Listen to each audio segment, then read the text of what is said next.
Hey guys, welcome back to my channel.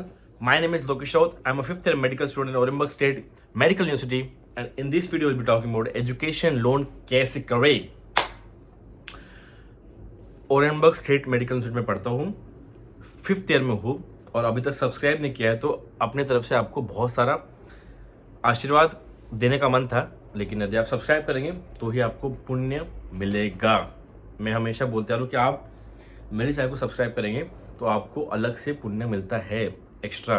ये proven है, scientific data है. Education loan in Russia मैंने इस पर पहली वीडियोज डाली है. मैंने आज तक एजुकेशन लोन पे 3 वीडियोज डाली है. सबसे पहले पुरानी, फिर एक पार्ट 2 और फिर एक मैंने लास्ट में बनाई थी 2023 में. आज मैं फिर से बना रहा हूँ क्योंकि वो वीडियो पुरानी हो चुकी है और कुछ चेंजेस भी है उसमें. और बहुत सारे बच्चे बोल रहे हैं कि भैया पुरानी देखेंगे, नहीं बनाओ. तो डिमांड है आपकी ऐसी, लेकिन बिना सब्सक्राइब के जो डिमांड है ये मुझे खल रही है. सबसे पहली बात, एजुकेशन लोन मैं तभी सजेस्ट करूंगा यदि घर से पैसा नहीं है तो. कोई बोलता है कि भैया यार घर वाले तो रेडी है, हम लोग फाइनेंशियली इतने स्टेबल, लेकिन मैं अपने माँ बाप का पैसा नहीं लेना चाहता पढ़ने के लिए, ऐसा ऐसा. ये बात गलत क्यों बताता हूँ. आप मान लो लगभग 25 लाख का लोन लेते हो तो 25 लाख के आपको लगभग 35-40 लाख तक देने पड़ जाएंगे. उससे अच्छा आप अपने पेरेंट्स, यदि आपके स्टेबल है, आपका उनका वो लोग अपना पैसा देना चाहते हैं तो उनका लीजिए पैसा और बाद में आपको जो भी आपका है वो उन्हीं का है. यू कैन, क्योंकि एक्स्ट्रा 15 लाख रुपए देके आप तो अपना नुकसान ही करेंगे, है ना. लोन आदमी कब लेता है? जब ज़रूरत होती है, जब उसके पास खुद का फंड नहीं होता. ठीक है, तो मैं ये सब लोग क्लियर दिमाग से अपना निकाल लें. यदि आपकी फैमिली बोल रही है कि हम लोग भर देंगे, लोन का कोई काम नहीं है, तो ये मत ज़्यादा होशियारी मत करो कि मैं ही करूँगा. तो प्लीज़ लोन ना ले. तुमको लोन अभी ठीक लग रहा है, लेकिन एक लोन का एक टेंशन होता है, बोझा होता है सर पे.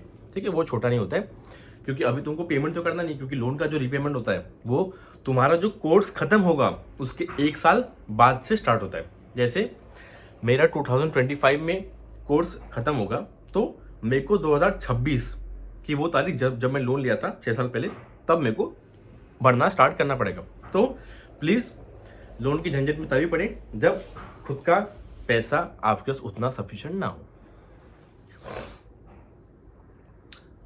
अब सबसे पहले बात करूंगा कि रशिया के लिए लोन देती कि नहीं बैंक. ये सब जो चल रहा है, बहुत सारे बच्चे बोल रहे कि भैया हमारे यहाँ के बैंक ने बोला है कि वॉर के कारण लोन नहीं देंगे, ये सब. तो ऐसा है नहीं, ऐसा कुछ नहीं कि वॉर के कारण लोन वो नहीं देंगे, देते हैं. लास्ट ईयर भी बच्चों ने लिया है, बच्चों को मिला है. समारा के बच्चे हैं, ओरेनबर्ग के हैं, अलग अलग. मैं तो इनके स्पेसिफिकली ओरेनबर्ग को जानता हूँ जिन्होंने लोन लिया है. तो लोन मिलता है, ऐसा नहीं कि लोन मिलता नहीं. लोन देना ना देना सिर्फ एक चीज़ पर डिपेंड करता है. तुम लोग बोले भैया रूल्स एंड रेगुलेशन ऐसा वैसा नहीं. बैंक मैनेजर, यदि आपका बैंक मैनेजर चाहता है कि आपको लोन मिले तो वो दुनिया से लड़ लेगा. तो वो कोई रूल्स एंड रेगुलेशन नहीं देगा, आपको लोन दे देंगे. यदि आपके बैंक मैनेजर ही नहीं चाहता कि आपको लोन मिले तो आप 10 प्रकार के डॉक्यूमेंट पेश कर लो, कितना भी अच्छा मॉर्गेज प्रेजेंट कर लो, कितना भी अच्छा सिविल स्कोर प्रेजेंट कर लो, आपको लोन नहीं मिलेगा. सब कुछ बैंक मैनेजर के हाथ में होता है. जिस भी आप रीजन में अप्लाई करने जाए लोन, वहाँ का बैंक मैनेजर यदि चाहता है कि आपको लोन मिले तो वो बहुत सारी चीज़ें नेग्लेक्ट करके भी आपको लोन दे सकता है. ठीक है, वेरी क्लियर. अब सबसे पहले बात करूँगा कि किस किस प्रकार का लोन होता है. 2 तरीके के लोन होते हैं, एक बिना मॉर्गेज के, एक विद मॉर्गेज.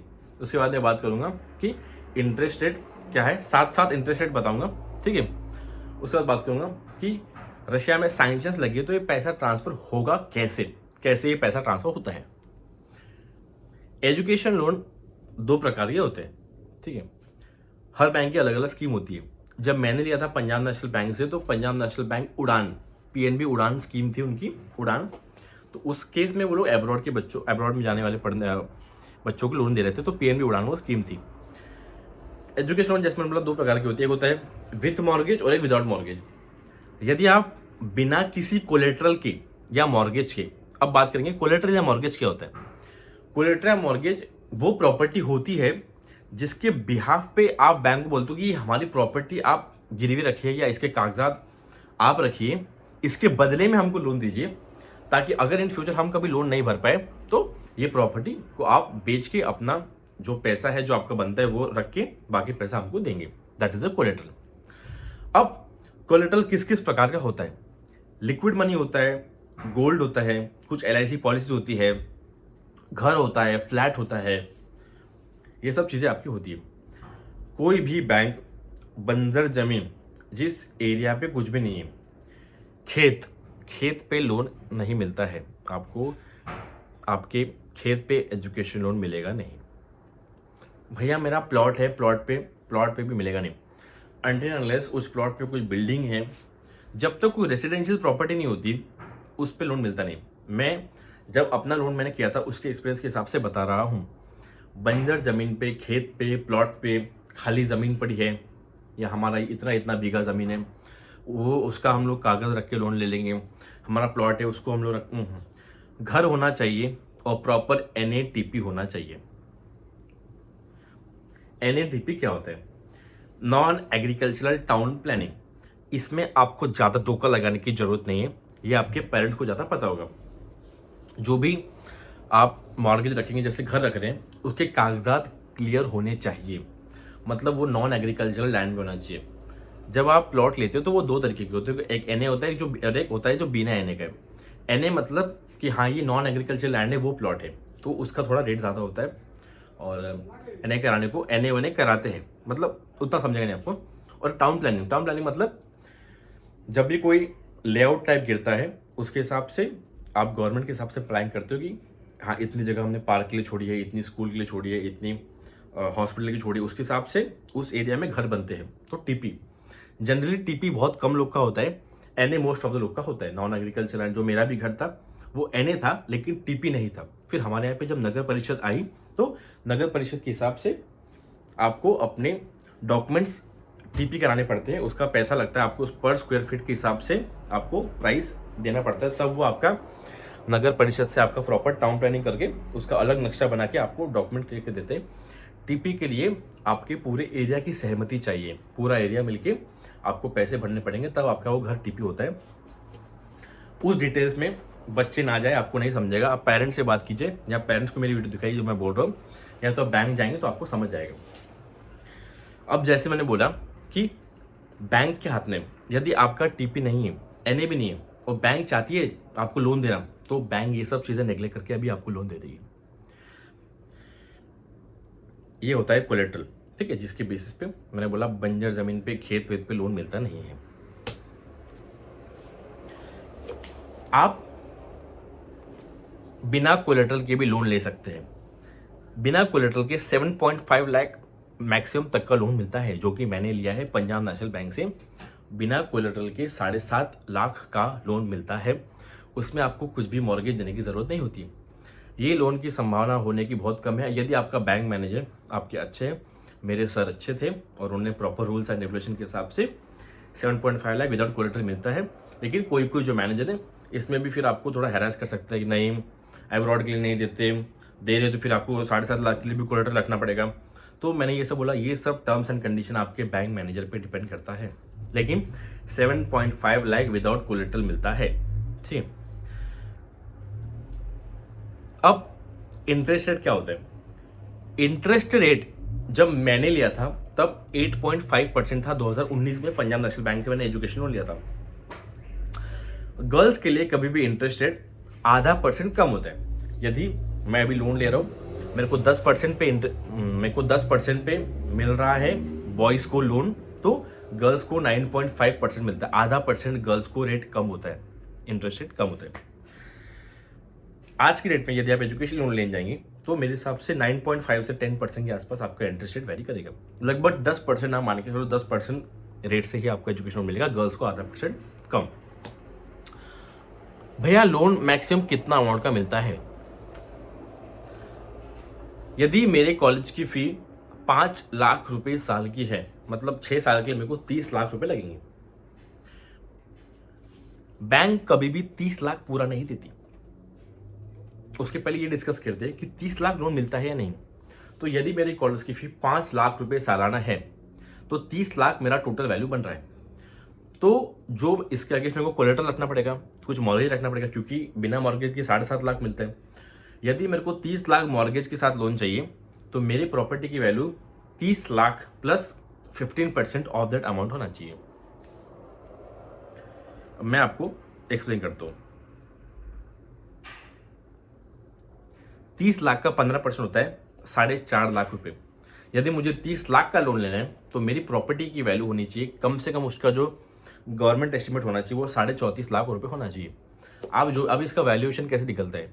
जैसे मेरा घर है तो मैं पहले घर के कागज दिखाता हूँ, ये सब दिखाता हूँ, फिर बैंक की तरफ से एक लॉयर आता है, प्लॉट गिनने वाला आता है, घर गिनने वाला आता है, वो पूरा गिनता है, गवर्नमेंट के हिसाब से उसका एक वैल्यूएशन निकलता है। तो गवर्नमेंट का वैल्यूएशन निकलता है, वो पूरा गिन विन के अपना वो लोग एक वैल्यूएशन निकालते हैं।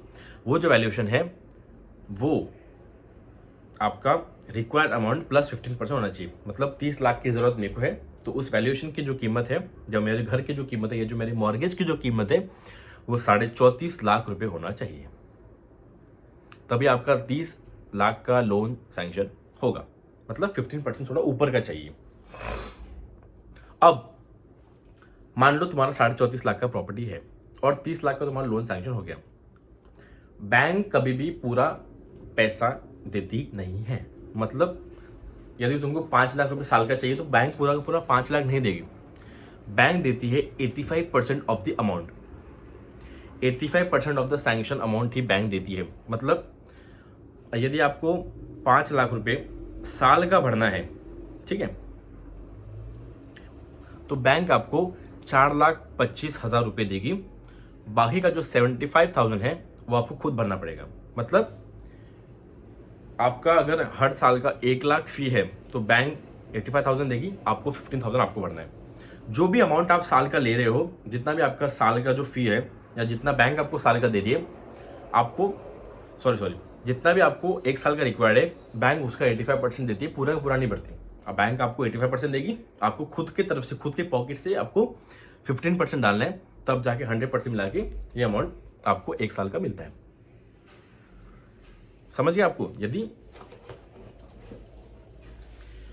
बैंक कभी भी आपके जो कॉलेज फी है उसको पूरा नहीं देगी, उसका 85% अमाउंट ही देती है। ठीक है, जितना भी आपको रिक्वायर्ड है उसका 85% मिलता है, बाकी का 15% टोटल आपको पे करना पड़ता है। ठीक है, हर साल या तो 15% पे कीजिए या तो पूरा एक साथ 15% आप कीजिए। जनरली हर साल 15% आप देते हो, बाकी का 85% बैंक देती है। इस पॉइंट में थोड़ा कंफ्यूजन हो सकता है, मैं फिर से एक्सप्लेन करता हूँ। जैसे 30 लाख का आपका लोन सैंक्शन बैंक ने किया है, ठीक है, 30 लाख किया है, आपको हर साल 5 लाख रुपए चाहिए, तो बैंक आपको 4,25,000 देगी, बाकी जो पैसा है वो आप भरेंगे। ठीक है, क्लियर? Very clear. अभी ये सब चीज़ें मैंने बहुत क्लियर बता दी कि कैसे कैसे क्या क्या सिस्टम होता है। आप जो बोलेंगे भैया 7.5 लाख जो मिलता है, 7.5 लाख जो मिलता है अपने को, वो एक साथ मिलेगा क्या? नहीं, आप आप बैंक से जो भी पैसा लोगे, जितना भी आपका लोन सैंक्शन हुए उसके 6 टुकड़े होंगे। यदि आपका कोर्स 6 ईयर्स का है तो आपको 6 टुकड़े होंगे। यदि जब मैंने 7.5 लाख सैंक्शन किया था, मेरे को हर साल 1,25,000, 1,25,000, 1,25,000, 1,25,000 ऐसा मिलता है। समझे? 1.25, 1.25, 1.25 मिलता है। आप बोलोगे भैया वो 15% वाला रूल का है, तो वो आप एक बार बैंक से क्लैरिफाई कीजिए, क्योंकि जब मैंने किया था तब बैंक ने बोला था कि आपको क्या बोलते हैं 15% खुद से देना पड़ेगा। तो जो मैंने पुरानी फीस पे की थी, जो खुद से की थी, बैंक ने उसको 15% कंसिडर कर दिया। समझ रहे हो? मैंने खुद के जेब से पहले फर्स्ट डे में पैसे भरे थे, बैंक ने उस पैसों को 15% कंसिडर कर दिया, बाकी अमाउंट बैंक ने दे दिया। या तो एक साथ आपने जो भरा है पहले, उसको बैंक 15% कंसिडर कर सकती है कि आपने खुद जो भरा है वो आपका 15% हो गया, बाकी 85% हम देंगे। या तो हर साल बैंक आपसे 15% मांगेगी। आप जो भी लोन बैंक से लेंगे उसका डिवाइड बाय 6 होगा, या divide by total course duration होगा। या तो अगर आपने सेकेंडरी में लोन लिया है तो उसका डिवाइड बाय 5 होगा। ठीक है, आप जितने साल आपका बचा है कोर्स, आपको पैसा उससे उतने हिस्सों में ही मिलेगा। मैंने 7.5 लाख लिया था, मेरे को मैंने 5 साल लिया था, क्योंकि मैंने सेकंड टाइम लोन सैंक्शन किया था। सेकंड, थर्ड, फोर्थ, 5, 6 इसके 5 हिस्से हुए थे, तो मेरे को हर साल 1.5 लाख रुपए बैंक की तरफ से मिलता है। यदि आपने फर्स्ट टाइम में 7.5 लाख लिया, आपको हर साल 1,25,000 मिलेगा। लोन आपने लिया, उसके बाद जितने भी ईयर्स बाकी है, लोन का पैसा उतने में डिवाइड होता है, आपको एक साथ पैसा नहीं मिलता। और इनके लिए बहुत सारे लोग वन टाइम ऑप्शन ट्राई करते हैं। वन टाइम का यहाँ पे अवेलेबल है, उसके लिए आपको $27,000 आपका फ़ी है, लगभग 22-23 लाख रुपए होता है। बहुत लोग को सस्ता लगता है, एक साथ भरेंगे तो 8-9 लाख रुपये, मतलब लगभग 7 लाख रुपए आपके बचते हैं। यदि आप बैंक लोन लेके कर रहे हो, आप सबसे बड़ी गलती कर रहे हो, क्योंकि अगर आप 22-23 लाख रुपए एक साथ ले लोगे तो 7 साल का इसका इंटरेस्ट, सॉरी 6-7 साल का इसका पूरा इंटरेस्ट मिला के ये अमाउंट बहुत ज़्यादा हो जाएगा। वन टाइम पैकेज आपने तभी चूज़ करना चाहिए जब आपका खुद का पैसा हो पूरा का पूरा, तब जाके कोई मतलब है। नहीं तो फिर आप बैंक लोन लेके 22-23 लाख रुपए लोन ले रहे हो, है ना, उसका आप रीपेमेंट कर रहे हो, तो बहुत ज़्यादा अमाउंट हो जाएगा, समझ रहे हो। ये भी मैंने क्लियर कर दिया कि जो भी पैसा है आपको उसकी, या तो 7.5 लाख लोगे तो भी उसके हिस्से होंगे, ठीक है। फर्स्ट ईयर में लिया तो उसके 6 हिस्से होंगे, सेकंड ईयर में लिया 5 हिस्से, थर्ड ईयर में लिया 4 हिस्से, ठीक है। थर्ड, 4, 5, 6 आप जब भी लोन लगे उसके बाद के जितने साल बचे हैं टोटल, सेकंड ईयर में लिया तो सेकंड, थर्ड, 4, 5, 6, ठीक है। यदि आपके सेकंड ईयर की फीस पेड है तो 3, 4, 5, 6 4 साल में पैसा डिवाइड होगा, आपको इक्वली ऐसा पैसा मिलता है। एक साथ कोई भी बैंक आपको पैसा नहीं देगी, क्लियर। एजुकेशन लोन के लिए भैया कैसा प्रोसेस होता है, अब प्रोसेस की बात करेंगे।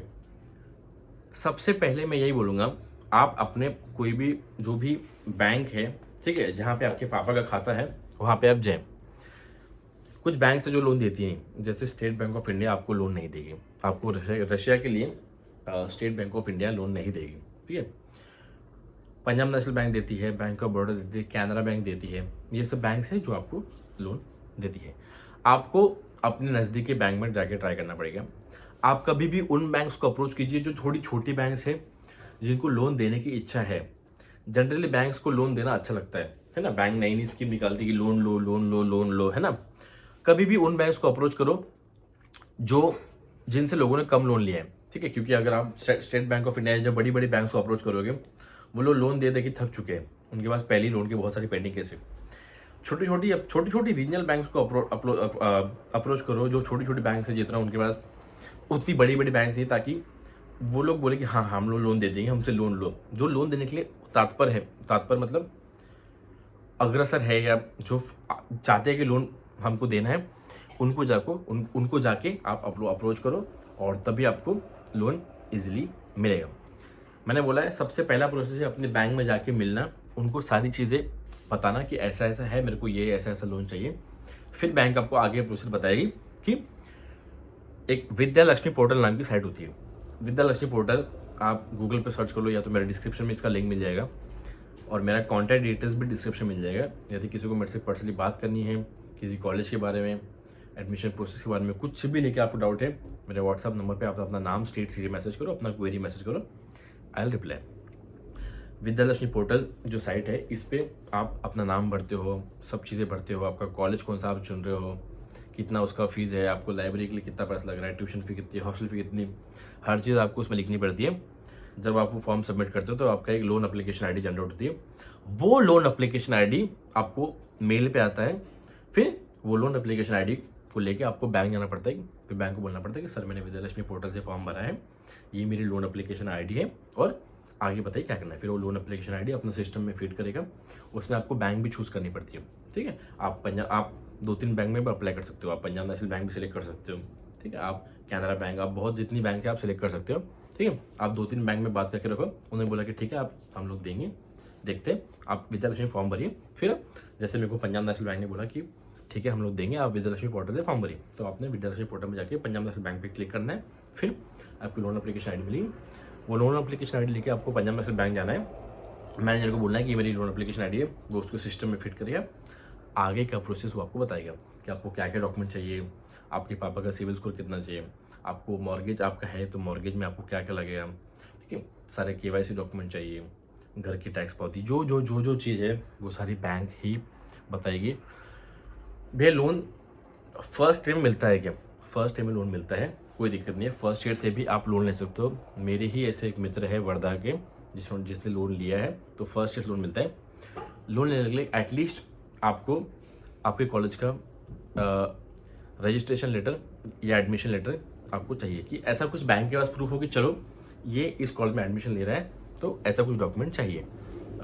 जनरली आपका एडमिशन लेटर मई एंडिंग या जून में बच्चों को मिल जाता है, तो जून से भी आप अपने अप्लाई किया, जुलाई अगस्त सितंबर आपके पास 2-3 महीने का टाइम होता है। तो मेनली बैंक्स कोई रजिस्ट्रेशन लेटर पे भी मान जाती है, जो आपको ऑफिशियल जो कंपनीज है, ऑफिशियल जो कॉन्ट्रैक्टर्स है कॉलेज की, वो देते हैं, और एडमिशन लेटर आपको यूनिवर्सिटी से आता है। तो एटलीस्ट आपको कोई ना कोई डॉक्यूमेंट रिकॉर्ड होगा कि आपको जिसमें बोले कि हाँ मैं इस कॉलेज में कर रहा हूँ, तो उसके बाद में आपका सारा प्रोसेस होता है।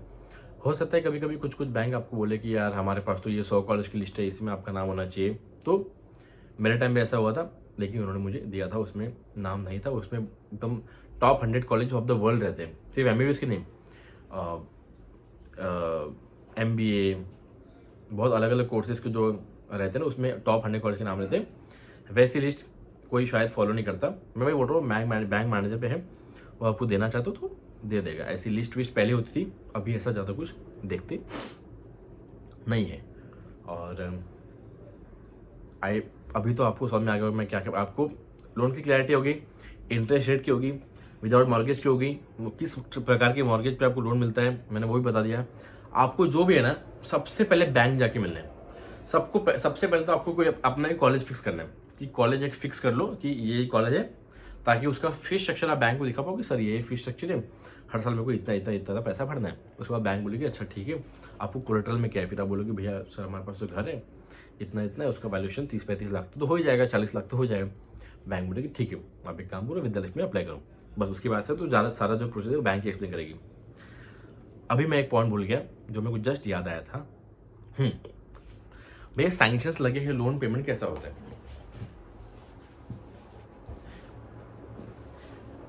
जो थर्ड पार्टी कॉन्ट्रैक्ट यूनिवर्सिटी होती है ना, जिसमें आप डायरेक्टली कॉलेज को फ़ी नहीं पे कर सकते, उसमें उस कॉलेज के ऑफिशियल कॉन्ट्रैक्टर को पैसा देना पड़ता है, ठीक है।